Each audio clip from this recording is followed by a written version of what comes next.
Fitting है boats fitting अभिक्रिया।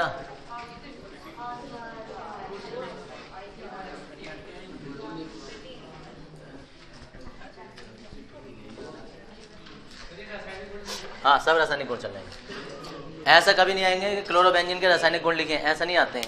ये तो अभिक्रिया आएंगी, कोई से भी एक आ जाएगी। वो तो इसका रासायनिक गुणों का एक यूज है, तो रासायनिक गुणों के नाम से हेडिंग डलवाया जा रहा है।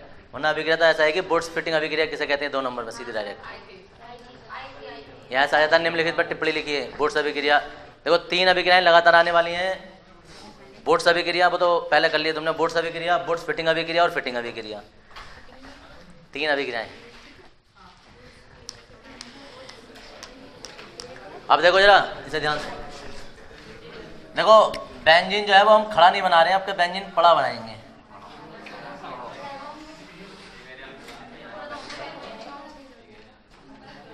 जब अरे रुक तो जाओ भाई, जब क्लोरोबेंजीन को सोडियम के साथ और मैथिल क्लोराइड की उपस्थिति में, वो मैथिल क्लोराइड देखो, जब क्लोरोबेंजीन को सोडियम तथा मैथिल क्लोराइड के साथ शुष्क ईथर की उपस्थिति में बिल्कुल प्योरली गर्म करेंगे, सही से गर्म करते हैं। तो अब देखो ये Cl जो इधर लिखा है ना, वो हम इधर लिखने वाले हैं ऐसे करके, है ये मैथिल क्लोराइड ही, 2 इधर होंगे, तो एक Cl इधर से और एक इधर से, ऐसे करके निकल जाएगा। और अब ये जो भी बनेगा ना, तुम इसे अब सीधा करके लिख सकते हो। और यहाँ CH3 आकर ये तो सब हट जाएंगे और ये CH3 बचेगा, वो उससे जुड़ जाएगा CH3, और Na जो वो Cl के साथ चला जाएगा 2। ये क्या होता है, ये टॉलुइन बनता है, ठीक है। इसके बाद आ जाती है फिटिंग अभिक्रिया।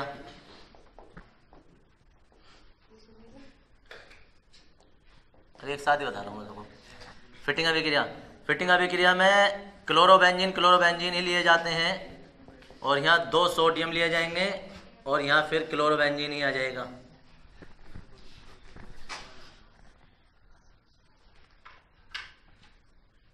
और क्लोरोबेंजीन शुष्क ईथर की उपस्थिति में, तो एक Cl यहाँ से जाएगा, एक Cl यहाँ से जाएगा सोडियम के साथ में, और 2 बार बेंजीन आ जाता है।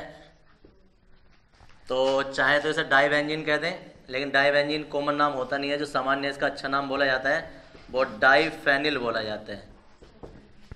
फेनिल, एक बेंजीन को, तो 2 एक साथ आ गए।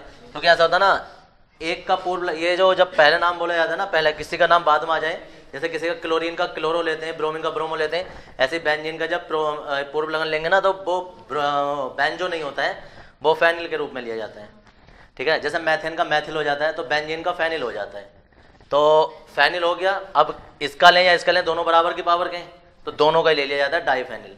और बाकी जो है वो NaCl 2 बार अलग निकल जाते हैं। अगर कोई डाईबेंजीन भी लिख देगा ना तो भी चल जाता है नाम।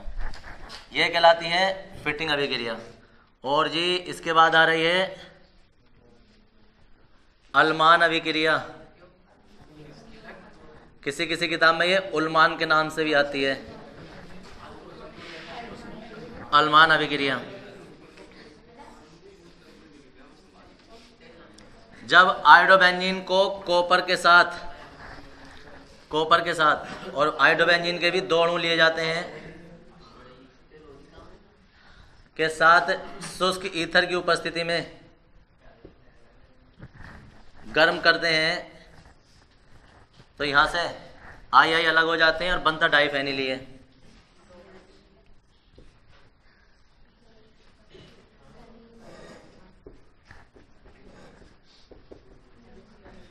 क्या निकल जाएगा यहां से, 2CuI। क्या नाम होगा इसका, कॉपर आयोडाइड नहीं होगा। अब बताओ क्या होगा। अभी ये ऐसे भी बन सकता था, ऐसे भी बन जाता। अब क्या है, 2 ही नाम होते हैं, क्यूप्रेस या क्यूप्रिक। अभी फिलहाल अगर कोई कॉपर आयोडाइड लिख देगा तो गलत तो वो भी नहीं है, लेकिन ओरिजिनल नाम भी पता होना चाहिए क्या होता है। क्या? क्यूप्रस, ये क्यूप्रिक,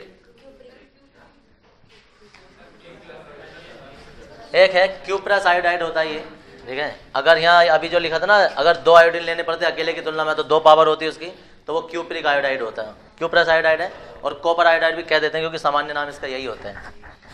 अब आ जाओ तीनों की परिभाषा पर। देखो तीनों एक साथ क्यों लिखी है मैंने, तीनों एक साथ लिखने का कारण ये है कि एक तो इसमें सबसे कॉमन चीज़ ये है, और सबसे कॉमन चीज़ इसमें ये भी है कि गर्म भी हो ही रही है, और ज़्यादातर देखने में तुम्हें एक से ये भी लगेंगे कि उत्पाद भी लगभग सेम है, और बीच के सब कुछ भी तुम्हें लगभग सेम ही लगेंगे, ठीक है।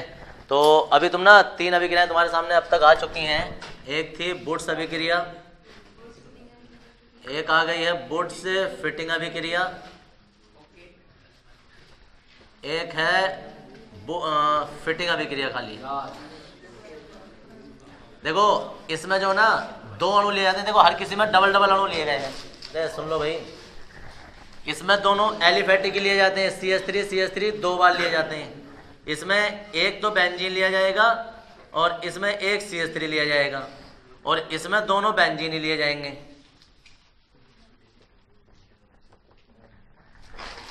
जब मैथिल क्लोराइड को सोडियम के साथ शुष्क ईथर की उपस्थिति में गर्म करते हैं तो एथेन बनता है, मैथेन को गर्म करके, तो वो वुड्स अभिक्रिया कहलाती है। और जब एक क्लोरोबेंजीन और एक मैथिल क्लोराइड को सोडियम के साथ शुष्क ईथर की उपस्थिति में गर्म करते हैं तो टालुइन बनता है, ये वुड्स फिटिंग अभिक्रिया कहलाती है। और खाली फिटिंग अभिक्रिया में जब 2 क्लोरोबेंजीन को सोडियम के साथ गर्म करते हैं, दोनों के दोनों क्लोरोबेंजीन ही होंगे, तो सोडियम के साथ गर्म करते हैं तो डाइफेनिल बनता है। और अलमान अभिक्रिया भी लगभग सेम ये उत्पाद देती है। क्या है कि जब क्लोरोबेंजीन की जगह आयोडोबेंजीन है यहाँ, जब आयोडोबेंजीन को कॉपर चूर्ण के साथ, ठीक है ना, ये बारीक पीस लेते हैं इसे, कॉपर चूर्ण के साथ किसी बंद ट्यूब में शुष्क ईथर की उपस्थिति में गर्म करते हैं तो डाइफेनिल बनता है। यह अभिक्रिया अलमान अभिक्रिया कहलाती है। और इसमें क्या लिखते हैं, देखो यहाँ से शुरू करो।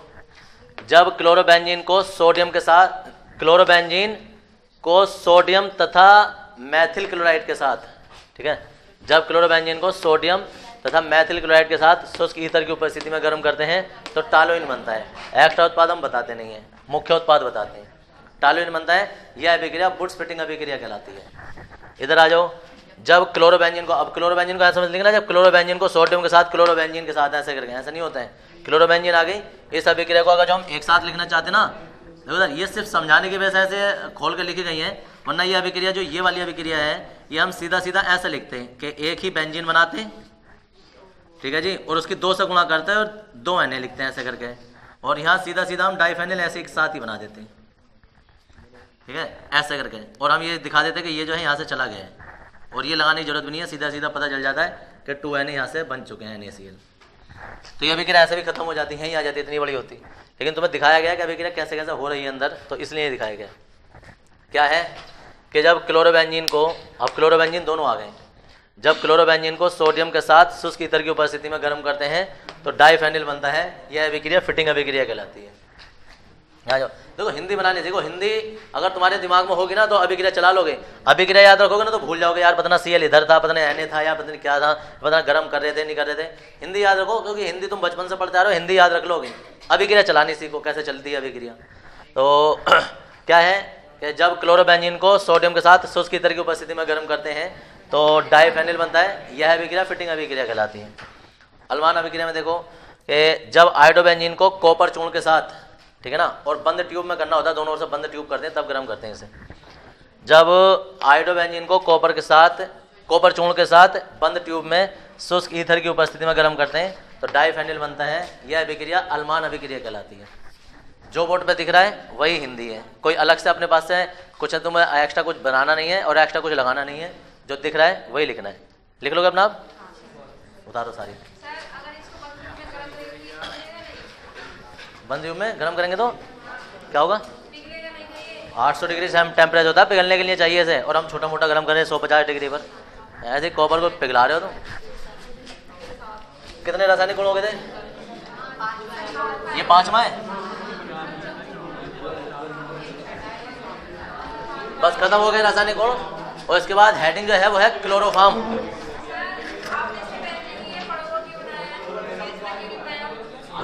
खड़ा करके देखो तो फिर ये बनेगा नहीं, तुम्हें कैसे बनना है, फिर ऐसे अभिक्रिया आएगी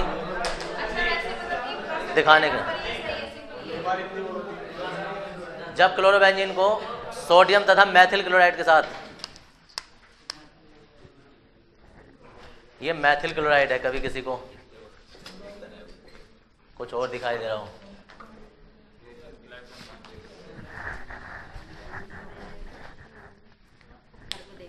देखो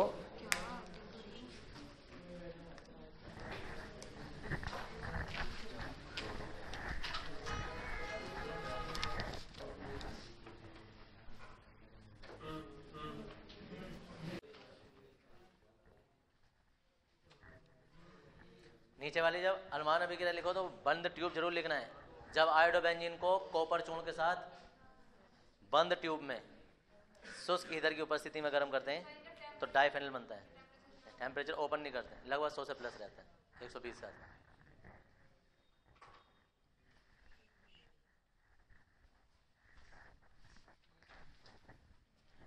जिन चीज़ों के बनाने में कोई खतरा नहीं होता है ना, तो उनके टेम्परेचर लिखने की जरूरत नहीं होती। जिनके बनाने में खतरा है कि अगर जरा से टेम्परेचर बढ़ गया तो ये से ये बन जाएगा, तो इसलिए वहाँ टेम्परेचर फिक्स रखा जाता है।